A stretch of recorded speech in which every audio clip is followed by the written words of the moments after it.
నమస్తే, welcome to four sides TV political thought. నేను విజయ్. దేశవ్యాప్తంగా ఇప్పుడు ఖగార్ అనే పేరు చాలా గట్టిగా వినిపిస్తోంది.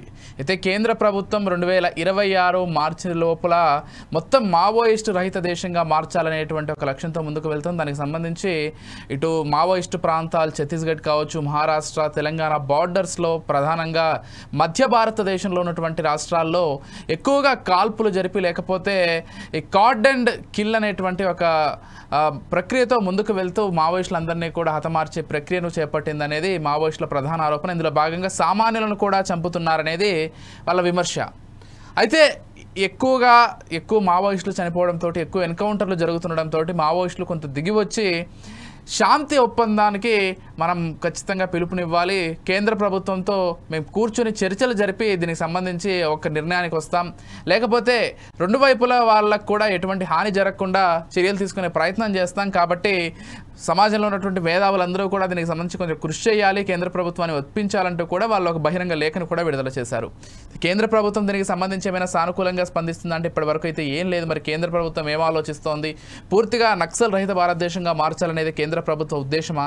మరి గన్నుని పక్కన పెట్టి వస్తేనే నక్సల్స్తో మాట్లాడేటువంటి అవకాశం ఉందా? మొత్తం కూడా ప్రస్తుతం దేశవ్యాప్తంగా చర్చ జరుగుతుంది. ఇదే అంశానికి సంబంధించి మనతో పాటు డిస్కస్ చేయడానికి సిద్ధంగా ఉన్నారు ప్రభాకర్ గారు, చిక్కుడు ప్రభాకర్ గారు, వారితో పాటు అవనూరి మదన్న గారు, ఇద్దరు కూడా. ముందుగా ప్రభాకర్ గారితో మాట్లాడదాం. ప్రభాకర్ గారు నమస్కారం అండి. నమస్తే.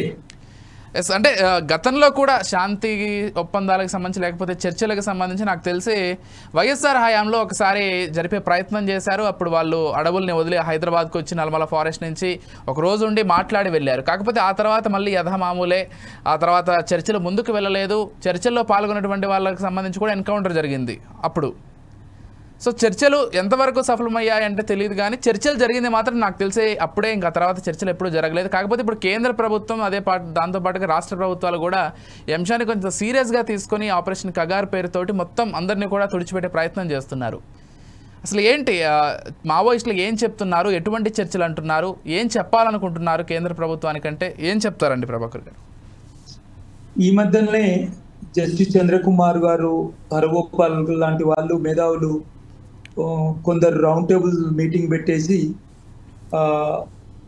ఖగార్ను నిలిపివేసేందుకు ఇరుపక్షాలు మొత్తంగా కూడా కూర్చొని చర్చించుకోవాలి, ఇరుపక్షాల నుంచి హింస ఆగాలి అని చెప్పేసి ఒక రౌండ్ టేబుల్ సమావేశం ఈ గత నెల 24తో 26తో జరిగింది. దాని తర్వాత మొన్న మావోయిస్టుల నుండి కూడా ఆ సమావేశాన్ని ఆహ్వానిస్తూ, అదేవిధంగా చర్చలకు మేము సిద్ధము అని చెప్పేసి అని ఇప్పుడు మీరు ఈ టీవీలో చూపెడుతున్న లేఖ పేపర్లో, సోషల్ మీడియాలో నేను కూడా చూశాను. అయితే మీరు అన్నట్టు 2004లో అప్పుడు కాంగ్రెస్ ప్రభుత్వం చర్చలకు నాటి విప్లవ పార్టీలను అన్నింటినీ కూడా ఆహ్వానించి, అందులో భాగంగా జనశక్తి, నాటి పీపుల్స్ వార్ రెండు కూడా చర్చల్లో పాల్గొన్నారు. కానీ ఆ చర్చలు సఫలీకృతం కాకపోగా ఆ చర్చల లోపల ప్రతిష్టంభన ఏర్పడి ఫైనల్గా 2005 జనవరి నాటికి మొత్తమే చర్చలు ముగిసిపోయి మళ్ళీ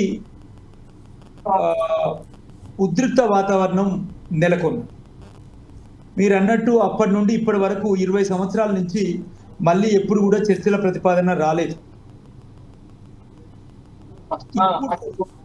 చర్చల ప్రతిపాదన వచ్చింది. జస్టిస్ చంద్రకుమార్ గారు, ప్రొఫెసర్ హరగోపాల్ గారు, అదేవిధంగా ఇతరులు చాలా మంది కూడా గత నెల నుంచి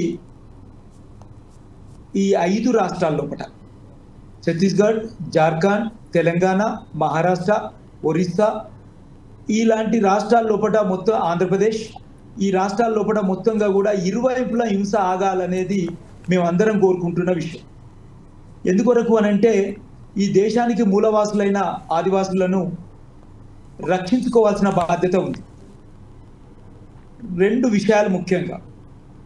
ఇవాళ విప్లవ పార్టీలు భూమిని కేంద్రంగా చేసుకొని నడపాలని గత కొద్ది రోజులుగా వాళ్ళు నడుపుతున్న విషయాన్ని మనం చూస్తాం. అదేవిధంగా ప్రభుత్వాలు వాళ్ళ అభివృద్ధి పేరు మీద పెద్ద ఎత్తున ఒక రోడ్లు ఇంకా మిగతా కమ్యూనికేషన్ సౌకర్యాలు ఏర్పాటు చేస్తూ మౌలిక విషయాలైన కూడు గూడు గుడ్డ గురించి పెద్దగా అభివృద్ధి లేని విషయాన్ని కూడా మనం పరిశీలిస్తాం. ఇటువంటి సమయం లోపల మొత్తంగానే రాజ్యాంగానికి అతీతంగా చట్టానికి అతీతంగా విప్లవ పార్టీలను తూర్చేయాలని చెప్పేసి అనుకున్నప్పుడు ప్రభుత్వాలు పెద్ద ఎత్తున హింసకు పాల్పడతాం. ఇవాళ మనకు అందుతున్న వార్తలను చూస్తే దేశవ్యాప్తంగా అక్కడ ఎక్కడైతే హింస జరుగుతూ ఉందో అక్కడ ఒకరు ఇద్దరు నక్సలైట్లు ఉంటే వాళ్ళతో పాటు 10-15 మంది ఆదివాసులను కూడా చంపుతున్నారు అని చెప్పేసి వార్తలు అందుతున్నాయి. సోషల్ మీడియాలో చూస్తూ ఉన్నాం. మీలాంటి టీవీలు వాటిని అదేవిధంగా పత్రికలు, electronic, print, social, mass media మొత్తంగా కూడా క్షణక్షణం బయటికి పెడతా ఉంది. అటువంటి సమయం లోపల ఒక మానవతావాదులుగా, అదేవిధంగా ప్రజల సంక్షేమం కోరుకునే వారిగా, అదేవిధంగా ప్రజల అభివృద్ధి కోరుకునే వారంగా చర్చలను ఆహ్వానిద్దాం. ఇరుపక్షాలు కూర్చొని సమస్యలు ఎక్కడున్నాయో పరిష్కరించుకునేటందుకు వాళ్ళ వైపు నుండి, అసలు ప్రభుత్వం వైపు నుండి రెండు కూడా ఆయుధాలు మొత్తమే ప్రభుత్వము వదిలిపెట్టొద్దు, వాళ్ళు కూడా వదిలిపెట్టు. ఎవరి ఆయుధాలు వాళ్ళు పట్టుకొని కొద్ది కాలం కాల్పులు విరమించి, అదేవిధంగా ఎవరి కూడా హింసకు పాల్పడకుండా సమస్య ప్రాతిపదిక మీద చర్చించాలి. 2004లో చర్చలు జరిగినప్పుడు ప్రధానంగా భూమి సమస్య ముందుకొచ్చినప్పుడు చర్చలు అయిపోయిన తర్వాత భూమి సమస్యను నేను తారకం గారు అధ్యక్షుడిగా, అదేవిధంగా నేను కన్వీనర్గా, ఇంకా చాలా మంది బుర్రరాములు లాంటి వాళ్ళు, ఇంకా చాలా నరేంద్రనాథ్ లాంటి వాళ్ళు, అదేవిధంగా విజయ్ కుమార్ లాంటి వాళ్ళు ఆంధ్రప్రదేశ్ వ్యాప్తంగా భూమిని పంచడందుకు ప్రభుత్వానికి ఉన్న అవకాశాలు మొత్తంగా కూడా పేదలకు వాటి మీద ప్రజాభూమి కమిషన్ వేసి భూమిని సర్వే చేసి దాదాపు 17-18 రకాల భూములు సమాజంలో ఉన్నాయి. అవి పేద ప్రజలకు పంచడానికి అవకాశంగా ఉన్నాయి. ఒకటి పొరంబోకు భూములు, అదేవిధంగా 2 చెరుశిఖం, 3 కుంటశిఖం, అదేవిధంగా ఇంకా కంచె భూములు, ఈ విధంగా ఎన్నో భూములు ఉన్నాయి.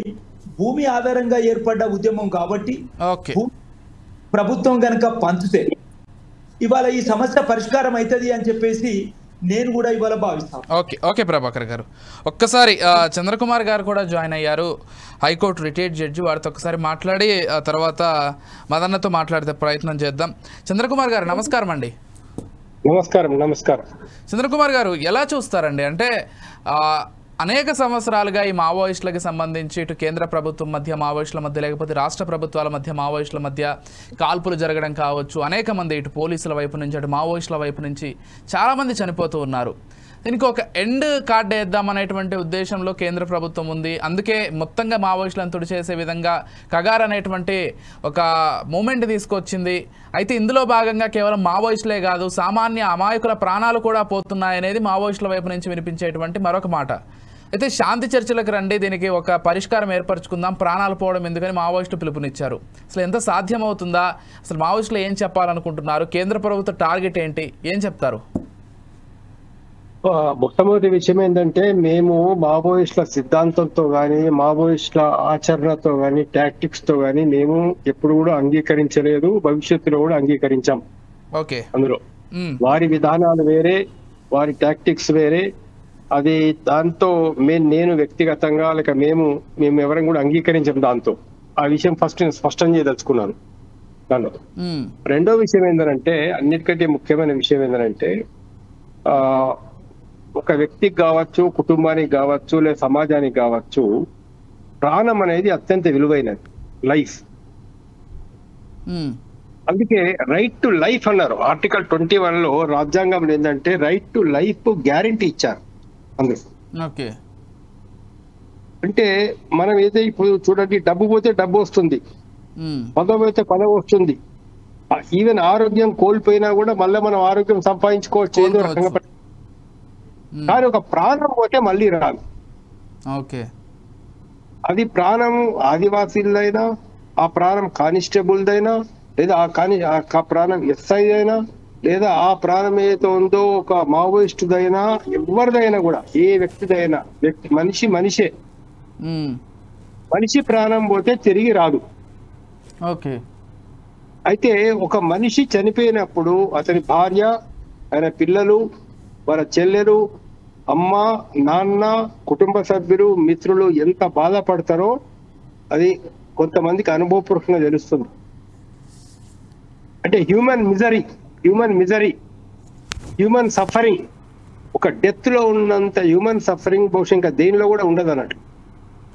ఓకే. అందుకని మేము దీన్ని అవాయిడ్ చేయాలనుకుంటున్నాం. మేము ఏంటంటే ఒక కానిస్టేబుల్ కూడా చావద్దు, ఒక ఎస్ఐ కూడా చావద్దు, ఒక మావోయిస్ట్ కూడా చావద్దు, ఒక ఆదివాసీ, ఒక గిరిజనులు కూడా చావద్దు. ఇది మా మెయిన్ కాన్సెప్ట్ ఏమంటే హ్యూమన్ లైఫ్ అనేది లాస్ కావద్దు.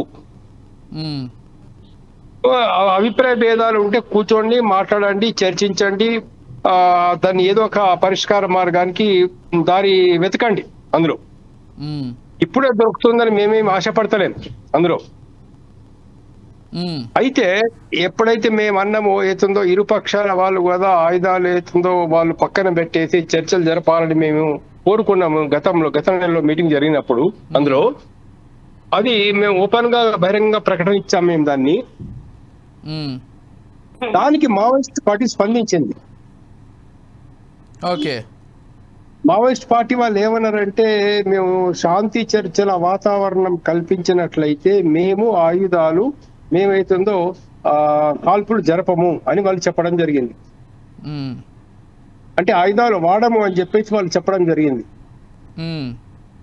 సో ఇది శాంతి చర్చలకు వాళ్ళు పెట్టింది ఒకే కండిషన్ ఏంటంటే వీళ్ళు కూడా ఫోర్సెస్ కూడా ఆయుధాలు వాడద్దు, ఫోర్సెస్ కొంత విడ్రా కావాలని చెప్పేసి. ఓకే. ఇప్పుడు ఒక మంచి వాతావరణం ఏర్పడింది. దీన్ని అక్కడ ఛత్తీస్గఢ్ ముఖ్యమంత్రి కావచ్చు, కేంద్రంలో హోంమంత్రి కావచ్చు, లేకపోతే ప్రధానమంత్రి కావచ్చు, లేదా శాంతి కార్మికులు కావచ్చు, ఆల్ పార్టీస్, అన్ని రాజకీయ పక్షాల నాయకులు కూడా దీన్ని ఆలోచించాలి. ప్రతి మానవతావాది దీన్ని ఆలోచించాల. ఓకే. మనకు అవకాశం వచ్చింది, ఏది శాంతిని మనము అక్కడ నెలకొల్పే అవకాశం అనేది వచ్చింది. శాంతి అన్నిటికీ అవసరమే. శాంతి ఉంటేనే అభివృద్ధి ఉంటుంది, శాంతి ఉంటేనే విద్య వస్తుంది, శాంతి ఉంటేనే కళలు అభివృద్ధి చెందుతాయి. శాంతి ఈవెన్ పారిశ్రామికంగా అభివృద్ధి చెందాలన్నా శాంతి అవసరమే.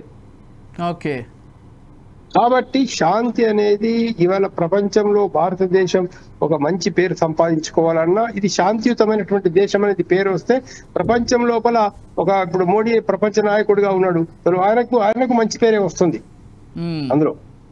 కాబట్టి ఒక విషయం ఇక్కడ చంద్రకుమార్ గారు, అంటే ఈ మొత్తం మావోయిస్టు అనేటువంటి ఒక అంశానికి సంబంధించి, లేకపోతే నక్సల్స్ అనేటువంటి ఒక అంశానికి సంబంధించి ఒక ఫుల్ స్టాప్ పెట్టే ప్రయత్నం చేస్తున్నాం కాబట్టి పూర్తిగా అందరూ గన్నులు వదిలేసి ప్రజాశ్రవంతిలో కలిసిపోవాలనేది కేంద్ర ఉద్దేశమా, లేకపోతే ఏంటి? అంటే ఒకవేళ శాంతి ఒప్పందాలు జరిగితే మళ్ళీ వాళ్ళు అలాగే అడవుల్లో కంటిన్యూ అవుతారని కేంద్ర ప్రభుత్వం ఏమైనా భావిస్తోందా? దీనికి ఒక ఎండ్ కార్డు ఉంటుందా? ఇప్పుడు వాళ్ళు అడవుల్లో కంటిన్యూ అవుతారా, కంటిన్యూ గారా, మొత్తం ఏతుందో ఆయుధాలు వదిలిపెట్టి జనజన స్రావంతిలోకి వస్తారా, లేతే ఎలా వస్తారు, ఏం జరుగుతుంది అనేది మనం ఇప్పుడే చెప్పలేం. అదేతుందో చర్చల ద్వారా, చర్చలు కనుక అంటే సానుకూలంగా జరిగితే, ఇరు పక్షాలు కొన్ని కండిషన్స్ కనుక ఒప్పుకున్నట్లయితే అక్కడ ఆదివాసులకు చాలా సమస్యలు ఉన్నాయి. ఇవాళ ఏమైతుందో అమాయకులను ఆదివాసులు చనిపోతున్నారు, చిన్న పిల్లలు కూడా చనిపోతున్నారు, మహిళలు చనిపోతున్నారు. ఎన్నో గ్రామీణ ప్రాంతం ఏదైతుందో అక్కడ చాలా కంప్లైంట్స్ ఉన్నాయి గ్రామీణ ప్రాంతంలో అక్కడ జరుగుతున్న పరిస్థితుల గురించి. ఓకే. అందుకని ఇవాళ మేమేం చెప్తున్నామనంటే అక్కడ శాంతి వాతావరణం అవసరము. ఆదివాసుల ప్రాణాలు కాపాడబడాలా. అడవులకు వెళ్ళే ఇవాళ అవకాశం చాలా తక్కువ ఉంది ఆదివాసులకు. వ్యవసాయం కూడా సరిగా చేసుకోలేకపోతున్నారు. అక్కడ పశువులు కాసుకోవడానికి కూడా చాలా ఇబ్బందిగా ఉన్న పరిస్థితులు ఉన్నాయి. కాబట్టి వీటి నుంచి అక్కడ ఉన్నటువంటి ప్రజలకు రిలీఫ్ ఇవ్వడానికి, ముఖ్యంగా ఆదివాసులకు రిలీఫ్ ఇవ్వడానికి, మిగతా వాళ్ళకి రిలీఫ్ ఇవ్వడానికి కాల్పుల విరమణ అనేది చాలా అవసరం.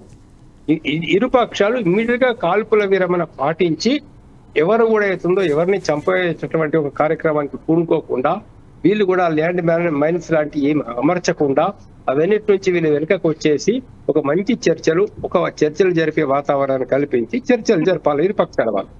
ఈ రిజల్ట్ ఎట్లా వస్తుంది, ఏ విధంగా వస్తుంది, మరి పరిస్థితులు ఏ విధంగా ఉంటాయి, వాళ్ళు మావోయిస్టులు పునరాలోచిస్తారా, మరి ఈ దేశకాల పరిస్థితుల దృష్ట్యా ఏం చేయాలా, ఇప్పుడున్నటువంటి ఒక పరిస్థితుల్లో వాళ్ళు ఏం చేయాలా అనేది తర్వాత విషయం. ఏదైనా వాళ్ళు కూడా ప్రజా జీవితంలోకి వస్తే ఆదివాసీల సమస్యలు పరిష్కరించడానికి, పేదవాళ్ళ సమస్యలు పరిష్కరించడానికి, అత్యంత దుర్భర జీవితం గడుపుతున్నటువంటి వాళ్ళ పరిస్థితులు, జీవన పరిస్థితులు మెరుగుపరచడానికి వాళ్ళు కూడా తోడ్పాటు ఇవ్వవచ్చు డెమోక్రటిక్ గా. Okay, right. ఒక్కసారి మదన్న గారితో మాట్లాడదాం. అవునూరి మదన్న గారు నమస్కారం అండి. నేను మళ్ళీ ఇలా వస్తానండి. తప్పకుండా అండి, థ్యాంక్ యూ. మదన్న గారు ఎలా చూస్తారండి మొత్తం అంశాన్ని? ఒకవైపు మావోయిస్టులని ఖచ్చితంగా తుడిచిపెట్టాలనేటువంటి ప్రయత్నం, ఒక్కరిని కూడా ఉంచకుండా ఉండాలనేటువంటి ప్రయత్నం కేంద్ర ప్రభుత్వం చేస్తోందనేది మావోయిస్టుల ప్రధాన విమర్శ. అందులో భాగంగా సామాన్యుల్ని కూడా చంపేస్తున్నారనేది వాళ్ళు చెప్తున్నారు. అండ్ కేంద్ర ప్రభుత్వం కూడా కగార్ అనేటువంటి ఒక ఆపరేషన్ తోటి 2026 మే కల్లా మొత్తం దీనికి సంబంధించి ఒక ఎండ్ కార్డు వేయాలని కేంద్ర ప్రభుత్వం కూడా భావిస్తోంది. కానీ ఎక్కువగా ఎన్కౌంటర్లు జరుగుతుండడంతో, ఎక్కువ పోలీసు బలగాల్ని మోహరిస్తుండడంతో మావోయిస్టులే ఒక స్టెప్ వెనక్కి వేసి, లేకపోతే వాళ్ళే ఈ శాంతి చర్చలకు సంబంధించి పిలుపునిచ్చారు. అసలు ఏంటి, ఏ ఉద్దేశంతో శాంతి చర్చలకు పిలిచారు? అసలు శాంతి చర్చల మొత్తం అసలు సారాంశం ఏముండబోతోంది? కేంద్ర ప్రభుత్వం ఏం రిప్లై ఇవ్వబోతోంది? లేకపోతే ప్రభుత్వాలు ఏం చెప్పబోతున్నాయి? ఎలా చూడాలి ఈ అంశాన్ని మదన్న గారు? ఈ శాంతి చర్చని మేము ఆహ్వానిస్తున్నాం. శాంతి చర్చలు జరగాలని చెప్పి భావిస్తున్నాం. అయితే ఈ చర్చల ద్వారా సమస్యని పరిగణించాలన్నటువంటి ఒక స్టేజీలో అధికారంలో ఉండేటువంటి బీజేపీ ప్రభుత్వాన్ని బాధ్యతగా భావిస్తున్నాం. ముఖ్యంగా విప్లవకారులు భావించేటువంటి ప్రధానమైనటువంటి వాళ్ళు డిమాండ్ చేసేటువంటి విషయం ఏదైతే ఉందో అది దున్నేవానికి భూమి కావాలి. భూమి లేనటువంటి వాళ్ళందరికీ భూమి పంచాలి. ఆ భూమి ఇవాళ భూస్వాముల చేతులలో, కార్పొరేట్ పెట్టుబడుల చేతులలో లక్షల ఎకరాల భూమి ఉన్నాయి. ఆ భూమిని పంచమని చెప్పి ఈ సందర్భంగా చర్చలలో ప్రధానమైనటువంటి డిమాండ్గా అంశంగా ఉండాలని మేము భావిస్తున్నాం. ఇక కగారు పేరుతోటి ఈరోజు ఛత్తీస్గఢ్ రాష్ట్రంలో ఇవాళ కేంద్ర ప్రభుత్వం ముఖ్యంగా ఆదివాసీ అమాయకుల మీద వైమానికమైనటువంటి దాడుని కొనసాగిస్తున్నది. అది చట్టవిరుద్ధంగా వ్యవహరిస్తున్నది. అట్లాగే ఊసకోత కోస్తున్నది. అది వందలాది మంది ఆస్తి ప్రజానికాన్ని హత్య చేస్తున్నది. అది నక్సలైట్ల పేరుతోటి ఆ ఆదివాసీల్ని హత్యలు కొనసాగిస్తున్నది. అట్లాగే మహిళల్ని అత్యాచారాలు చేస్తున్నటువంటి ఒక స్థితి ఉన్నది. మావోయిస్టుల అణచివేత పేరుతోటి కొన్ని లక్షల సైన్యాన్ని ఏజెన్సీ ప్రాంతంలో దింపి ఆ ప్రాంతాలలో ఇవాళ గిరిజన గూడాల మీద దాడుల్ని తీవ్ర స్థాయిలో కొనసాగిస్తున్నది. ఈ దాడులన్నీ కూడా రాజ్యాంగ విరుద్ధంగా కొనసాగుతున్నాయి, చట్ట విరుద్ధంగా కొనసాగుతున్నాయి. ఎందుకు దీని ఏమిటి అనేటువంటిదంటే కొత్త కాదు. దాదాపు ఒక 30 సంవత్సరాల నుంచి ఇది ఒక బీజేపీ గవర్నమెంట్ ఈ గవర్నమెంట్ ఈ రెండు గవర్నమెంట్ కూడా ఇదే దాన్ని కొనసాగిస్తున్నాయి. ఎందుకు ఇది ఈ విధంగా ఉంటున్నాయి అనేటువంటి ఒక విషయానికి ఆ ప్రాంతంలో ఆదివాసీ గుడాలలో వాళ్ళ గుడాలలో వాళ్ళ గూడు వాళ్ళ ప్రధానంగా 80 ఖనిజ సంపదలు ఆ సంపదల. మదన్న గారు మీ ఆడియో క్లియర్ గా వినిపించట్లేదు, సిగ్నల్ సరిగ్గా లేనట్లుంది. ఈలోపు ఒక్కసారి ప్రభాకర్ గారితో మాట్లాడదాం. ప్రభాకర్ గారు చెప్పండి. అంటే ప్రభాకర్ గారు, అంటే మనం ఒక్కసారి ఈ విషయాన్ని మరింత లోతుగా విశ్లేషించుకున్నట్లయితే, సరే కాలాలు మారుతున్నాయి. ఈరోజు 21వ శతాబ్దంలోకి అడుగు పెట్టాము. ఈరోజు పరిస్థితులకు అనుగుణంగా మావోయిస్టులు లేరు, కేవలం కాల్పులు జరిపి లేకపోతే పోలీసులపైన దాడి చేసి లేకపోతే ప్రభుత్వాన్ని బెదిరించి ఏది కూడా సాధించుకోవడం సాధ్యం కాదు. ప్రజాస్వామికంగా ముందుకు వెళ్తేనే ప్రతిదీ సాధ్యమవుతుంది. కాబట్టి వాళ్ళు కూడా అదే బాటలోకి రావాలని కూడా కొంతమంది విశ్లేషిస్తున్నారు. సరే, వాళ్ళ వర్షన్స్ వేరే ఉండొచ్చు, వాళ్ళ దారులు వేరే ఉండొచ్చు. కానీ ప్రభుత్వాలు కూడా వినేటువంటి స్టేజ్లో లేవు ఈరోజు. అసలు సహనాన్ని కోల్పోయి మేము కూడా కాల్పులు జరుపుతాము, ఒక్క పోలీస్ చనిపోయిన ఒప్పుకునేటువంటి పరిస్థితి లేదు, మొత్తంగా తుడిచిపెట్టేస్తామని ప్రభుత్వాలు కూడా చెప్తున్నాయి. అంటే ఈనాటి కాలానికి అనుగుణంగా మావోయిస్టులు మారేటువంటి అవకాశం ఉందా, లేకపోతే అదే పందాల ముందుకు వెళ్ళేటువంటి అవకాశం ఉందా? అది వాళ్ళనే అడగాలి. రేపు చర్చలకు పిలిచి మీరు ఇప్పుడు చెప్పిన విషయాలన్నీ కూడా అవును 21వ శతాబ్దంలోకి వచ్చినాం. 21వ శతాబ్దం లోపల భారతదేశం లోపల పేద, దళిత, గిరిజన, బడుగు బలమైన వర్గాల ప్రజలకు సంబంధించిన మౌలిక విషయాలైన కూడు, గూడు, గుడ్డ, వ్యవసాయం చేసుకునేందుకు భూమి లేదా చేసుకునేందుకు పని, చేసుకునేందుకు ఉద్యోగం 21వ శతాబ్దంలో ఉన్నదా లేదా అనే విషయాన్ని ఇవాళ సమాజం మొత్తం తెలుసు. ఒకటి. రెండోది, మొత్తంగానే బడుగు బలహీన వర్గాల ప్రజలు 21వ శతాబ్దంలో కూడా 2 పూటల పౌష్టికాహారానికి నోచుకుంటుండ్రా లేదా అనే విషయాన్ని కూడా చర్చించవలసిన విషయం ఉంది. మూడోది, రాజ్యాంగంలోని మౌలిక అంశాలు, ప్రాథమిక హక్కులు. ఇప్పుడు చంద్రకుమార్ గారు చెప్పినట్టు రాజ్యాంగంలోని ఆర్టికల్ 12 నుంచి మొదలు పెట్టుకుంటే ఆర్టికల్ 33 వరకు,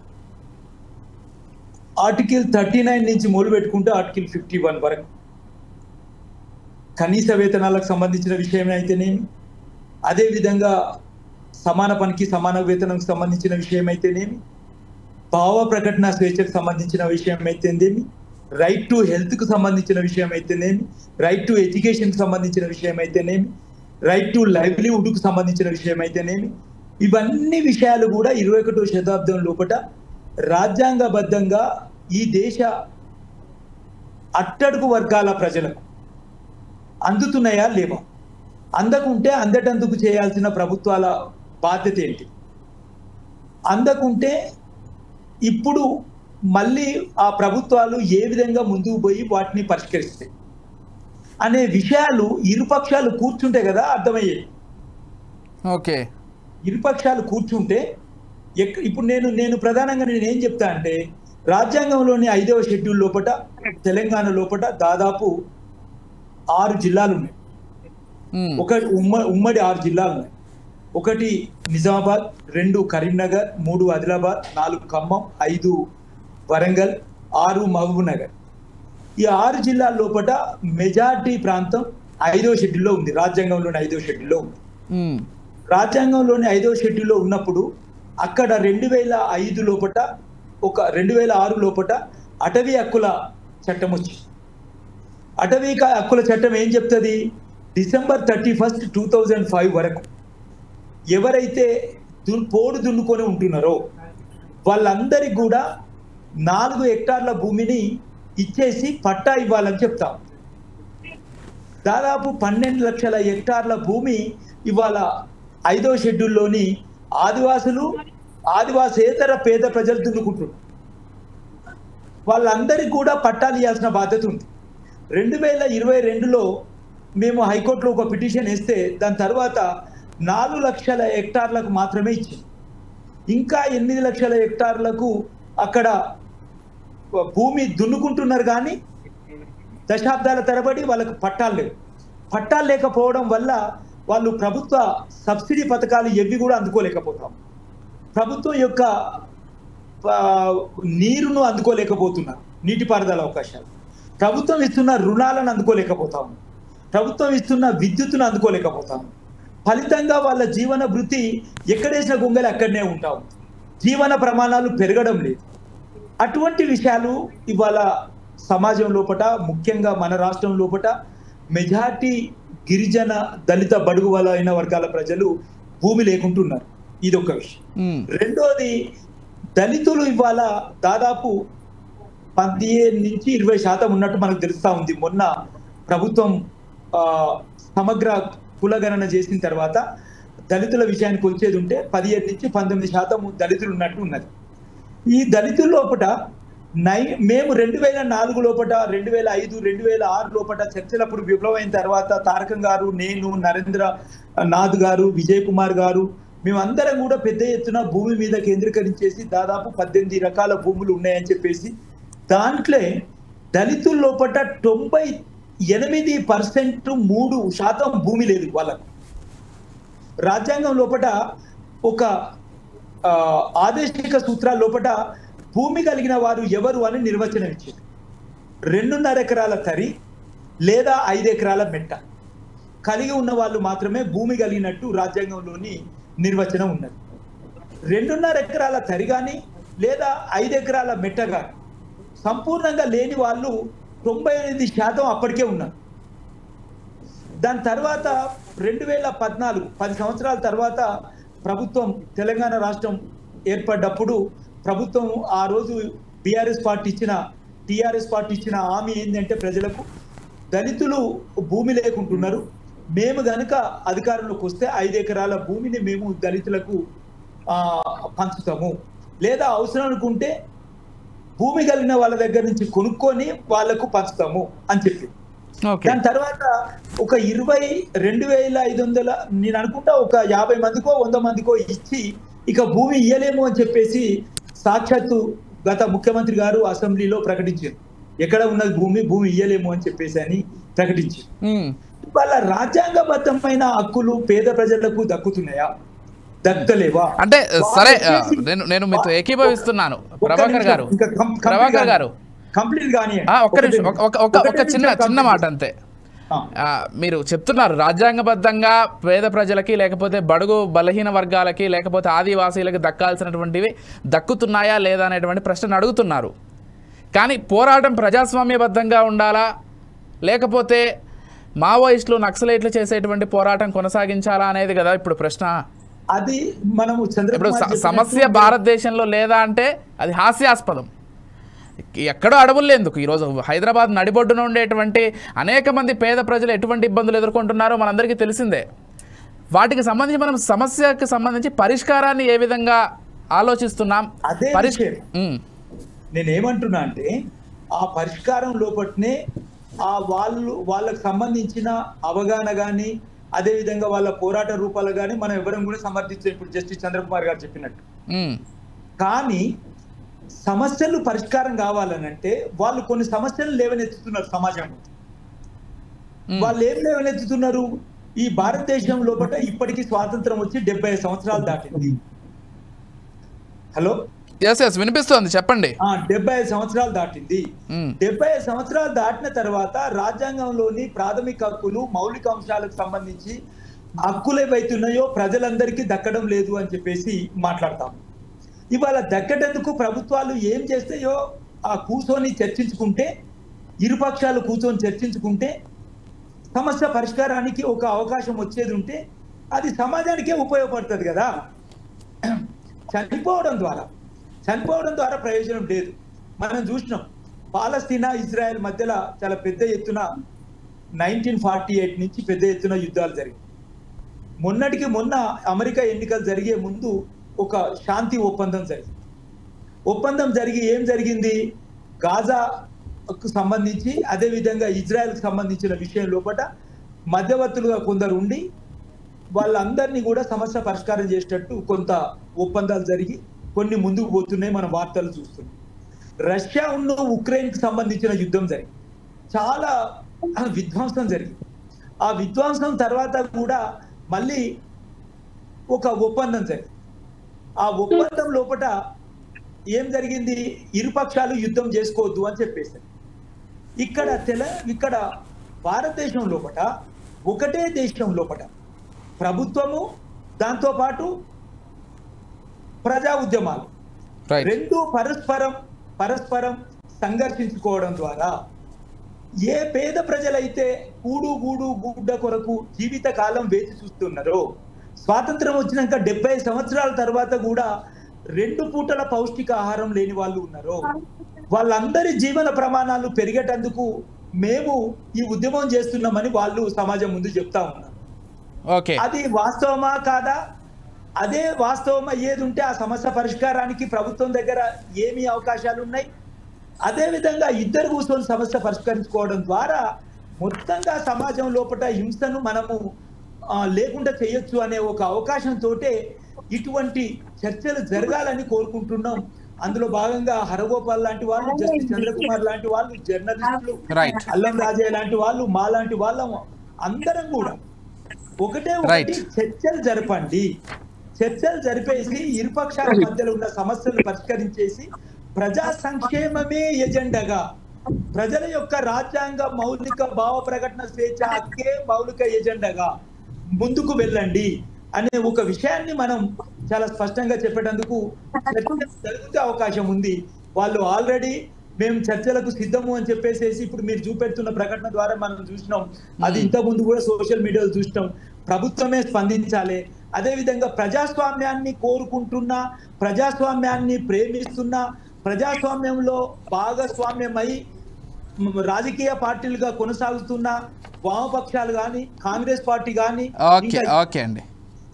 అన్ని కూడా ఒక్కసారి చర్చలు జరపాలి. ముఖ్యంగా తెలంగాణ లోపల రేవంత్ రెడ్డి గారు ఏం చెప్పిండ్రు అని అంటే, తెలంగాణ రాష్ట్రం లోపల మేము అధికారం వస్తే 7వ గ్యారంటీగా పౌరుల ప్రజాస్వామిక హక్కుకు గ్యారంటీ ఇస్తాము అని అన్నారు. ఒక స్వేచ్ఛాయుతమైన వాతావరణం క్రియేట్ చేసి తను చర్చలకు సిద్ధపడాలి. రెండోది, ఉత్తర తెలంగాణలో ఉన్న, అదేవిధంగా దక్షిణ తెలంగాణలో ఉన్న 5వ షెడ్యూల్లోని హెక్టార్ల భూమిని పేద ప్రజలకు పంచాలని కూడా ఇవాళ మేము కోరుతున్నాం. Right, okay.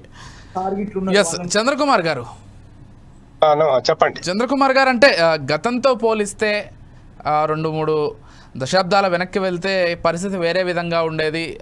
మావోయిస్టులు లేకపోతే నక్సలైట్లు దాదాపు దేశవ్యాప్తంగా అన్ని చోట్ల అన్ని అడవుల్లో ఉండేటువంటి ఒక పరిస్థితి ఉండేది. ఈరోజు పరిస్థితి ఆ విధంగా లేదు. ఇటు ఆంధ్రప్రదేశ్లో చూసుకున్నట్లయితే నల్లమల ఫారెస్ట్లో మొత్తంగానే మావోయిస్టులు ఎక్కడా కూడా లేరు. కేవలం ఈ ఛత్తీస్గఢ్, తెలంగాణ ప్రాంతంలో, మహారాష్ట్రలో కొంత ఏరియాలో, మధ్యప్రదేశ్లో కొంత ఏరియాలో మాత్రమే ఈరోజు మిగిలి ఉన్నటువంటి పరిస్థితి. ఈరోజు కేంద్ర ప్రభుత్వం చూసుకున్నట్లయితే కేంద్ర ప్రభుత్వం చేతిలో బలగాలు ఎక్కువగా ఉన్నాయి. సిఆర్పిఎఫ్, సిఐఎస్ఎఫ్ ఇటువంటి బలగాలన్నీ కూడా చాలా బలంగా ఉన్నాయి. వాళ్ళు తమ ఆయుధ బలాన్ని కూడా చాలా బలంగా ఉపయోగిస్తున్నారు మావోయిస్టుల పైన. అంటే మరి ఒకవేళ ఇదే పందాలో ముందుకు వెళ్తే మాత్రం అసలు మావోయిస్టులను పూర్తిగా తుడిచిపెట్టేటువంటి అవకాశం కూడా లేకపోలేదు. ఎందుకంటే వాళ్ళు ఒక టార్గెట్ కూడా పెట్టుకున్నారు. ఇక మావోయిస్టుల వైపున మనం ఆలోచించినట్లయితే, అంటే ఆధునిక ప్రపంచం వచ్చింది. ఈరోజు ప్రతిదీ కూడా బయటికి వచ్చి జనావాసాలు లేకొచ్చి పోరాటటువంటి ఒక పరిస్థితి ఏర్పడింది. ఈ టైంలో కూడా ఇంకా మావోయిస్టులు అదే పాత పందాతో ముందుకు వెళ్ళేటువంటి ఆలోచనతోనే ఉన్నారా, లేకపోతే ఏమైనా మారేటువంటి అవకాశం ఉందా? ఒకవేళ ఆ పాత పందాన్ని వదిలేస్తే అసలు నక్సలిజం అనేటువంటి ఒక భావజాలాన్ని వదిలిపెట్టినట్లు అవుతుందా? ఇవన్నీ కూడా ప్రశ్నలే. ఏం చెప్తారు? ఇప్పుడు భావజాలాన్ని వదులుకోవడం అనే సమస్య కాదు. ఇక్కడ సమస్య ఏంటంటే, వాళ్ళు ఒక సమాజాన్ని, వాళ్ళ ఒకప్పటి నాయకత్వం, ఒకప్పటి చాలా త్యాగం చేసినటువంటి నాయకులు ఈ మావోయిస్ట్ పార్టీలో ఉండేవారు. చాలా గొప్ప గొప్ప నాయకులు ఇందులో ఉండేవారు. ఒక గొప్ప ఆశయంతో వాళ్ళు దాన్ని ముందుకు తీసుకెళ్లారు. అయితే ఏంటంటే ఇక్కడ విషయం ఏంటంటే, టాక్టిక్స్ వేరే ఏంటంటే, ఇప్పుడు లెనిన్ రష్యన్ విప్లవం టైంలో చాలా విషయాలు చెప్పాడు. 1 అడుగు ముందుకు 2 అడుగులు వెనక్కు అనేటటువంటిది ఒక సూత్రం. ఏదైతే ఎప్పుడు ముందుకెళ్ళాలి, ఎప్పుడు వెనకకు రావాలి, ఎప్పుడు ఏం చెయ్యాలనేది రకరకాల టాక్టిక్స్ ఉంటాయి.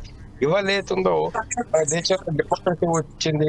డెమోక్రసీ వచ్చేసిన తర్వాత ఎలక్షన్స్ జరుగుతున్నప్పుడు ఏతుందో ఒక ప్రజాస్వామ్య పద్ధతి లోపల కొన్ని మనము హక్కులు సాధించుకోవడానికి అవకాశం ఉన్నది. ఏ మేరకు ఉన్నది అవకాశాలు, ఏ మేరకు మనం ఏతుందో డెమోక్రసీని మనం ఉపయోగించుకోవచ్చు, ఏ మేరకు ఏతుందో మన ప్రతినిధులను పార్లమెంట్ కానీ అసెంబ్లీకి కానీ పంపడానికి అవకాశం ఉన్నది, లేదా ప్రజల యొక్క సమస్యల్ని, అంటే ప్రజాభిప్రాయాన్ని సేకరిస్తూ మొత్తం ప్రజల్ని మన వెనకాల నడిపిస్తూ ప్రజాభిప్రాయాన్ని మన వైపు మరల్చుకునే అవకాశాలు ఎంతవరకు ఉన్నాయి, ఇవన్నీ కూడా ఆలోచించాలి. ఎవరు మావోయిస్టులో ఉన్నటువంటి అగ్రనాయకత్వం కూడా ఆలోచించాలా. ఇప్పుడున్న పరిస్థితుల్లో మనం ఏం చెయ్యాలా, ఏ విధంగా చెయ్యాలా, ఏ విధంగా అవుతుందో మనం. ఇప్పుడు అనేక గ్రామాల్లో అనేక సమస్యలు ఉన్నాయి. గిరిజనుల యొక్క సమస్యలు ఎన్నో ఉన్నాయి. గ్రామీణ ప్రాంతంలో ఇప్పటికీ చాలా సమస్యలు ఉన్నాయి. ముఖ్యంగా ఈ ల్యాండ్ ఎక్విజిషన్స్ వల్ల భూములు కోల్పోయిన పరిస్థితి ఎంతో చాలా తీవ్రంగా ఉన్నది. అదిగాక ఇప్పుడు ఈ ఫార్మా కంపెనీల పేరుతో తీసుకొస్తున్నారు. భవిష్యత్తులో మరి వాతావరణ కాలుష్యం ఎట్లా ఏర్పడుతుంది, భూగర్భ జలాలు ఎలా కాలుష్యం అవుతాయి, ఎన్నో సమస్యలు ఉన్నాయి. ఈ సమస్యల విషయం లోపల దాని డెమోక్రటిక్ ప్రాసెస్ లో మనం ఏ విధంగా దాన్ని ముందుకు తీసుకొని పోవచ్చు, ఒక శాంతియుత వాతావరణంలో ప్రజల సమస్యల్ని మనం ఏ విధంగా మనం దాన్ని సమస్యల పరిష్కారానికి కోసం కృషి చేయొచ్చు, లేదా ప్రజా ఉద్యమాలకు శాంతియుతంగా జరిగేటువంటి ప్రజా ఉద్యమాలకు ఎలా తోడ్పడవచ్చు, చాలా అంశాలు ఉన్నాయి. వీటన్నిటిని అందరూ కూడా ఆలోచించాలి. మావోయిస్టులు కానీ మిగతా వాళ్ళు కానీ లేక సామాజికంగా ఆలోచనలు ఉన్నటువంటి వాళ్ళు కానీ ఆలోచించాలి. అయితే ఇక్కడ ఒక విషయం ప్రభుత్వం ఒక విషయం గుర్తించాలా, ప్రభుత్వము అధికారంలో ఉన్న వాళ్ళు గుర్తించాల్సిన విషయం ఏంటంటే సమాజంలో కాంట్రడిక్షన్స్ ఉన్నాయి. అంటే సమాజంలో పేదరికం ఉంది, సమాజంలో ఇవాళ ఆదివాసీలు దోపిడీకి గురవుతున్నారు, సమాజంలో ఇవాళ నిరుద్యోగులు కానీ అవుట్ సోర్సింగ్ ఎంప్లాయీస్ కానీ చిన్న చిన్న ఉద్యోగులను దోపిడీకి గురవుతున్నారు, ఇవాళ రైతులు ఆత్మహత్యలు చేసుకుంటున్నారు. సమాజంలో కాంట్రడిక్షన్ ఉంది. ఇప్పుడు రైతుకు గిట్టుబాటు ధర రావడము లేదా మార్కెట్ లో వ్యాపారస్తుల దోపిడీ, వ్యాపారస్తులకు రైతుకు మధ్య కాంట్రడిక్షన్ ఉంటది. నేను చెప్పాల్సిన విషయం ఏంటంటే ఆర్థిక పరమైనటువంటి యొక్క అంటే విరుద్ధమైన ప్రయోజనాల కోసం ఇద్దరు, ఇప్పుడు కార్మికులు జీతాలు పెరగాలంటారు, యాజమాన్యం జీతాలు తగ్గాలంటారు. యాజమాన్యం కార్మికుల్ని ఇప్పుడు ఈ సాఫ్ట్వేర్ కంపెనీలో కూడా ఉద్యోగులను తీసేస్తే మాకు లాభం అని చెప్పేసి కంపెనీలు భావించవచ్చు, ఉద్యోగాలు పోతే మాకు ఎట్లా అని చెప్పేసి సాఫ్ట్వేర్ ఇంజనీర్స్ భావించవచ్చు. ఈ కాంట్రడిక్షన్ ఉంటది, అంటే వైరుధ్యం అనేది ఉంటది, వైరుధ్యం దగ్గర ఘర్షణ ఉంటది. అయితే ఈ వైరుధ్యాలు ఘర్షణలు ప్రతి సమాజం ఉంటుంది, ప్లస్ మైనస్ ఉన్నట్లు ఒకళ్ళ ప్రయోజనాలు ఒక రకంగా ఉంటాయి, మరొకళ్ళ ప్రయోజనాలు మరొక రకంగా ఉంటాయి. కాబట్టి ఈ ఘర్షణ ఉంటుంది. అయితే ఈ ఘర్షణను ఎలా సాల్వ్ చేయాలా, ఘర్షణను మనం ఎలా పరిష్కరించాలా అనేది అన్నిటికంటే ఇవాళ ముఖ్యమైన విషయం. ఇవాళ నేను గతంలో ఒక విషయం చెప్పేప్పుడు అశోక చక్రవర్తి ప్రపంచాన్ని భారతదేశాన్ని గెలుచుకోవాలనుకున్నాడు, యుద్ధాలు చేసిన తర్వాత కళింగ యుద్ధానికి దాటెత్తాడు. మరి కళింగ యుద్ధం లోపల యుద్ధం జరిగిన తర్వాత ఆయన మనసు ఏమనిపించిందో అక్కడికి వెళ్ళి చూశాడు. అక్కడ ఒక చనిపోయిన స్త్రీ, చనిపోయినటువంటి భర్త మీద పడ్డ స్త్రీ, పిల్లలు, తల్లులు ఏడవడము, తండ్రులు ఏడవడము, ఒక సీన్ భయంకరమైన సీన్, చేతులు దిగిపోయిన వాళ్ళు, కాళ్ళు దిగిపోయిన వాళ్ళు, ఆ భయానకమైన సీన్ చూసిన తర్వాత అశోకుల్లో మార్పు వచ్చింది. అశోకుల్లో మార్పు రావడం వల్ల ఎంత గొప్ప మేలు జరిగింది చెప్పండి. అసలు బౌద్ధాన్ని స్వీకరించి ఇవాళ శ్రీలంకలో కావచ్చు, ఇవాళ బర్మాలో మన మయన్మార్లో కావచ్చు, జపాన్లో కావచ్చు, నేపాల్లో కావచ్చు, చైనాలో కావచ్చు, అనేక దేశాల్లో బౌద్ధ మతం వ్యాప్తి చెందింది. ఆయన ఎన్ని మంచి పనులు ఇచ్చాడు. రోడ్లకు ఇరువైపులా చెట్లు నాటించాడు, పశువులకు కూడా హాస్పిటల్స్ కట్టించాడు, పశువులకు నీళ్లు తాగడానికి నీటి తొట్టిలను ఏర్పరిచాడు, పెద్ద పెద్ద గ్రంథాలయాలు నెలకొల్పాడు, విద్యాలయాలు, ఆసుపత్రులు నెలకొల్పాడు. సో ఒక మంచి పాలకుడిగా ఆయన పేరు తెచ్చుకున్నాడు. మేము కూడా ఇవాళ పాలకులతో కోరుకునేది ఏంటంటే ఇక్కడ రాష్ట్ర పాలకులు కావచ్చు, ముఖ్యంగా కేంద్ర పాలకులతో కావచ్చు, మీరు కూడా ఎంతో మంచి హృదయం ఉన్నటువంటి వాళ్ళని మేము భావిస్తున్నాము, మీరు ధర్మాన్ని పాటించేవారని చెప్పి మేము భావిస్తున్నాం. దాని లోపల మీ అందరి హృదయాల్లో శ్రీరాముడు ఉన్నట్లయితే ఆ శ్రీరాముడు మిమ్మల్ని ప్రజలకు సేవ చేయాలని చెప్పి నియమించాలని చెప్పి మేము భావిస్తున్నాము. కాబట్టి ప్రజల సమస్యలు పరిష్కారం చేయండి, ప్రజల సమస్యలు పరిష్కారం చేయండి. అశోకుని మాదిరిగా శాంతిని మీరు పాటించి, అశోకుడు చక్రవర్తి అయితే శాంతిని చేసినాడు. ఇప్పుడు ధర్మచక్రం పెట్టుకున్నాం మన యొక్క జాతీయ జెండాలో. మరి ఎందుకు ఆ ధర్మచక్రం అశోకుడు చెప్పిన దాన్ని పాటించాలి కదా. అశోకుని మీరు ఆదర్శంగా తీసుకోవాలని నేను మోడీ గారిని, అమిత్ షా గారిని కోరుతున్నా. కోరి శాంతి చర్చలు చేయాలా, ప్రజల సమస్యలు పరిష్కారం చేయాలా. పేదవాళ్ళు ఇవాళ ఎంతమంది రైతులు ఆత్మహత్యలు చేసుకుంటున్నారు సార్. రైతులు ప్రతి వారానికి ఒక రైతు ఆత్మహత్య, ప్రతి రోజు ఒక రైతు ఆత్మహత్య చేసుకుంటారు భారతదేశం లోపల. అలాంటప్పుడు మరి వాళ్ళ గురించి ఎవరు ఆలోచించాలా? మరి ఆలోచించాల్సినటువంటి వాళ్ళు ఆలోచించకపోతే వైరుధ్యం ఉంటది. మరి వైరుధ్యాలు ఉన్నప్పుడు ఒకసారి అది ఏ రకమైనటువంటి ఒక అసంతృప్తి అయినా దారి తీయవచ్చు. కాబట్టి మేము ఏదో టోటల్ ఎలిమినేట్ చేస్తాము, ఏదో జరిగిపోతుంది, దాని తర్వాత మొత్తం ప్రపంచం భారతదేశం అంతా శాంతి ఉంటుంది అంటే అది సాధ్యమయ్యే సమస్య కాదు. Right, okay, thank you Chandrakumar గారు. ఫైనల్ సరి అయిన పద్ధతిలో సమస్యలు పరిష్కారం చేసే దిశగా వెళ్ళినప్పుడే నాకు శాంతి దొరుకుతుంది. రైట్, థ్యాంక్ యూ చంద్రకుమార్ గారు. ఒక్కసారి మదన్న గారితో మాట్లాడదాం. మదన్న గారు అవైలబుల్లో ఉన్నారండి? ఉన్నానండి. మదన్న గారు చెప్పండి, అంటే ఏం కోరుకుంటున్నారు? డెఫినెట్గా శాంతి చర్చలు జరగాలనేది ఇటు మీ వైపు నుంచి కోరుకుంటున్నారు, కొంత ప్రజానీకం కూడా కోరుకుంటోంది. అందరూ అదే చెప్తున్నారు. విశ్లేషకులు కావచ్చు, మేధావులు కావచ్చు, శాంతి చర్చలు జరిగినప్పుడే ఇరుపక్షాల వాదనలు తెరపైకి వస్తాయి. ఏది వాస్తవమో, ఏది అవాస్తవమో, లేకపోతే ఏది న్యాయబద్ధంగా ఉందో, ఏది హేతుబద్ధంగా ఉందో ఇవన్నీ కూడా తెలుస్తాయి. తద్వారా మనం ఈ సమస్యకి ఒక పరిష్కార దిశగా మనం వెళ్ళేటువంటి అవకాశం ఉందనేది చాలామంది కోరుకుంటున్నారు. మీరేం చెప్తారు అసలు? అంటే ప్రభుత్వం వైపు నుంచి సానుకూల స్పందన వచ్చే అవకాశం ఉందా లేదా, ఏం చెప్తారు ఫైనల్గా? శాంతి చర్చల్ని మేము కూడా కోరుకుంటున్నాం, దాన్ని ఆహ్వానిస్తున్నాం. అది జరగాలనేది మా భావన. అయితే శాంతి చర్చలకి ప్రభుత్వం ఏం చెప్పినప్పటికీ దానికి అనుగుణంగా ప్రభుత్వం అనుసరించదనేటువంటి చెప్పి మేము భావిస్తున్నాం. ఎందుకనంటే అమిత్ షా గారు చెప్తున్నాడు, చట్టవిరుద్ధంగానే రాజ్యాంగాన్ని ఉల్లంఘిస్తూ ఏం చెప్పాడు, 2006 కల్లా మావోయిస్టుల్ని అంతమొందిస్తాను అనేటువంటి చెప్పి ప్రకటన చేశాడు. అట్లాగే ఈరోజు ఛత్తీస్గఢ్ రాష్ట్రంలో అమాయకులైనటువంటి ఆదివాసీల మీద వైమానికమైనటువంటి ఒక దాడులు కొనసాగిస్తున్నారు. మహిళల్ని అత్యాచారాలు చేస్తున్నటువంటి ఒక స్థితి అనేటువంటి దాన్ని మనం చూస్తున్నాం. వీటన్నిటిని సమర్థిస్తూనే మొత్తం పాలకులు చాలా తీవ్రంగా బలగాల్ని దింపేసి తన ఇష్టానుసారంగా వ్యవహరిస్తున్నటువంటి ఒక తీరు అనేటువంటిది ఉన్నది. అందుకోసమే ఇట్లా వ్యవహరించేటువంటిది ఇది శాంతియుతంగా సమస్యని పరిష్కరించేటువంటి ఒక స్థితిలో ఇది లేదని చెప్పి మేము భావిస్తున్నాం. అది పైకి చర్చలకి పిలిచినప్పటికీ సమస్యని శాంతియుతంగా పరిష్కరించేటువంటి ఒక పద్ధతికి ప్రభుత్వం పూనుకోదు. ముఖ్యంగా దున్నేవానికే భూమి ప్రాతిపదిక మీద భూమిని పంచాలంటున్నాం. అట్లాగే ఈ ప్రభుత్వం, కేంద్ర ప్రభుత్వం చట్టవిరుద్ధంగా వ్యవహరిస్తుంది. పీసా చట్టం, అడివక్కుల చట్టం, 107 చట్టం, ఇట్లాంటి చట్టాలు ఉన్నాయి. ఇట్లాంటి ఒక చట్టాలన్నిటిని ఉల్లంఘించి ఈరోజు అడవిని మొత్తం, అడవిలో ఉండేటువంటి 89 రకాల ఖనిజ సంపదని ఈరోజు కార్పొరేటు పెట్టుబడిదారులకి, సామ్రాజ్యవాద కంపెనీలకి అప్పగించటేందుకు ఈ ప్రభుత్వం పూనుకోవటం అనేటువంటిది జరిగింది. అందుకోసమే దాన్ని ఈరోజు ఆదివాసీలు వ్యతిరేకిస్తున్నారు. ఇది చట్టవిరుద్ధంగా నువ్వు వ్యవహరిస్తున్నావు. ఇక్కడ ఏ ఒక్క చిన్న సంపదని తీసుకెళ్లాలన్నా మాకి గ్రామ సభ తీర్మానం ఉండాలి.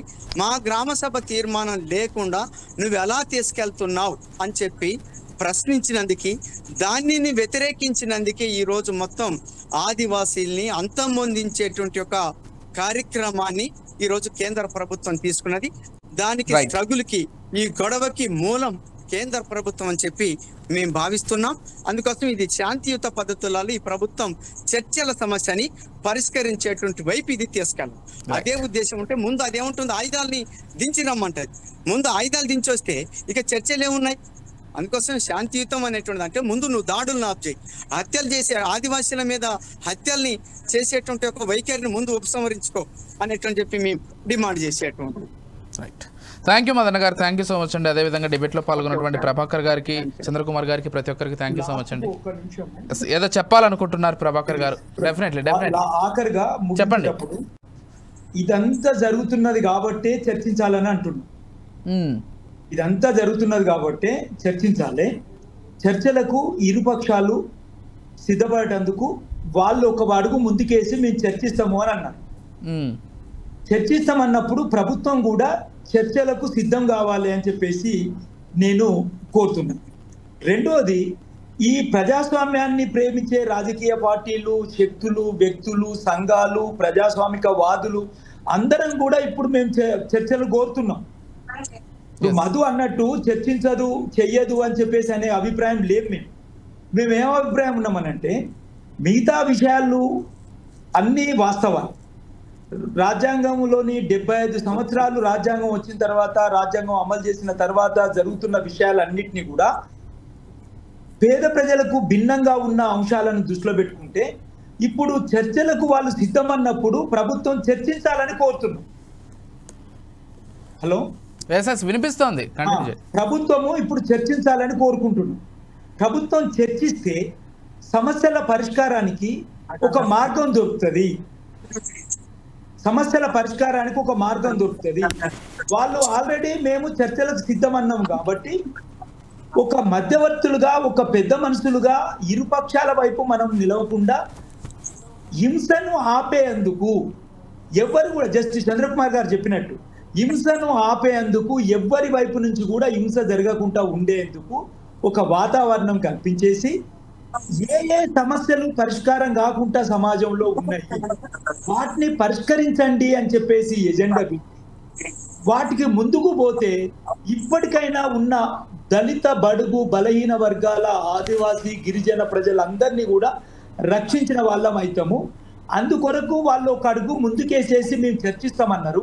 కాబట్టి మనం కూడా చర్చలను వాళ్ళను ఆహ్వానిస్తూనే ప్రభుత్వాన్ని కూడా చర్చించండి, రాజ్యాంగబద్ధంగా చర్చించండి. ఇప్పుడు నేను చెప్పినట్టు పాలస్తీనా, ఇజ్రాయెల్ మధ్యలో చర్చలు జరిగినాయి, రష్యా ఉక్రెయిన్ మధ్యలో చర్చలు జరిగినాయి, ఇంకా ఎన్నో దేశాల మధ్యలో చర్చలు జరిగినాయి. దేశంలోని ఈ ప్రాంతాల లోపల అట్టడుగు పేద వర్గాల ప్రజలు ఉన్నారు. వాళ్ళ అభివృద్ధి కొరకు మేము ఉద్యమం చేస్తున్నామని వాళ్ళు చెప్తున్నారు. మీరు వాళ్ళ అభివృద్ధి కొరకే పాటుపడుతున్నామని చెప్తున్నారు. వాళ్ళ అభివృద్ధి కొరకు ఇద్దరు కలిసి కూర్చొని సమస్యల పరిష్కారం చేసుకుంటే, శాంతి ఏర్పడితే, సమాజం లోపల వాళ్ళు ఒక 2 పూటల భోజనం, న్యూట్రిషన్ ఫుడ్ తినగలిగితే అదే సమాజానికి ఉపయోగకరం అనేది నా భావన. థ్యాంక్ యూ సో మచ్ అండి ప్రభాకర్ గారు. రైట్, మొత్తంగా ఇటు మావోయిస్టులు అయితే ఈ కాల్పులు ఎక్కువగా జరుగుతున్న కారణం కావచ్చు, ఇతర కారణాలు కావచ్చు, ప్రధానంగా ఆ ప్రభుత్వాన్ని చర్చలకు రావాలని ఆహ్వానిస్తుంది. మేము కాల్పుల విరమణ చేస్తాం, మీరు కూడా కాల్పుల విరమణ చేసి చర్చలకు రండి, అసలు మా వర్షన్ ఏంటో వినిపించే ప్రయత్నం చేస్తాం, అప్పుడు మీరేం చెప్పాలనుకున్నారో చెప్పొచ్చు, చర్చలకైతే రండి అని చెప్తున్నారు. కేంద్ర ప్రభుత్వం ఏ విధంగా స్పందిస్తుంది, రాష్ట్ర ప్రభుత్వాలు ఏ విధంగా స్పందిస్తాయనేది మాత్రం వేచి చూడాల్సిందే. ఇది వాళ్ళ political thought. Keep watching 4 Sides TV.